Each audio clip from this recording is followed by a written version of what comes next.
कुछ देशों ने अपने यहाँ दुनिया भर के भ्रष्टाचारियों और कर चोरों के लिए वैध तहखाने बना रखे हैं। स्विट्जरलैंड उनमें एक है। वहाँ के बैंकों में दुनिया का कोई भी आदमी अपना खाता खुलवा और उसमें चाहे जितने पैसे जमा करा सकता है।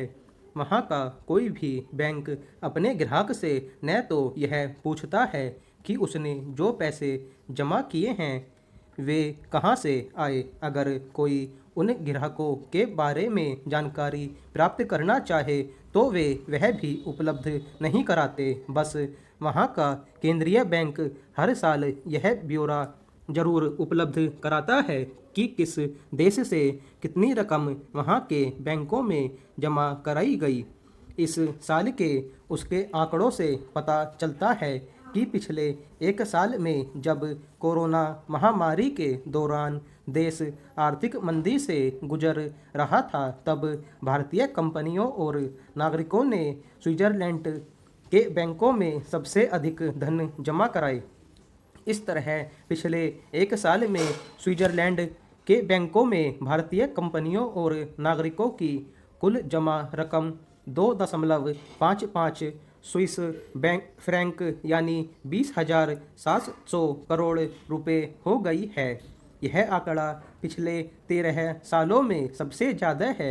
इसमें 4,000 करोड़ रुपए सीधे ग्राहकों द्वारा जमा कराए गए, 3,100 करोड़ रुपए से अधिक दूसरे बैंकों के जरिए स्थानांतरित किए गए, 16.5 करोड़ रुपए ट्रस्टों के जरिए और 13,500 करोड़ रुपए बॉन्ड और सिक्योरिटी जैसे विभिन्न विकल्पों के जरिए जमा कराए गए। विचित्र है कि एक तरफ देश की अर्थव्यवस्था नकारात्मक स्थिति में पहुंच गई है और इसे पटरी पर लाने के लिए सरकारें अपने अपने स्तर पर प्रयास कर रही हैं और दूसरी तरफ कर चोरी और भ्रष्टाचार के जरिए जुटाई हुई इतनी बड़ी रकम स्विट्जरलैंड के बैंकों के काले तहखानों में जमा करा दी गई। यह तो एक देश का खुलासा है। ऐसे तहखाने कई देशों के बैंकों ने बना रखे हैं। कहाँ कितनी रकम भेजी गई उन सब का आंकड़ा इकट्ठा किया जाए तो तथ्य और हैरान करने वाले हो सकते हैं। छिपी बात नहीं है कि देश विदेशी बैंकों में चोरी छिपे जमा कराया जाने वाला धन किस तरह जुटाया और कमाया जाता है। इनमें से ज़्यादातर पैसा भ्रष्ट नौकरशाहों, राजनेताओं और बड़ी कंपनियों के होते हैं जो घूस के माध्यम से या फिर करों की चोरी करके जुटाया गया होता है। उसे काला धन कहा जाता है। काले धन पर लगाम कसने के लिए केंद्र सरकार ने खूब बढ़ चढ़कर दावे किए थे।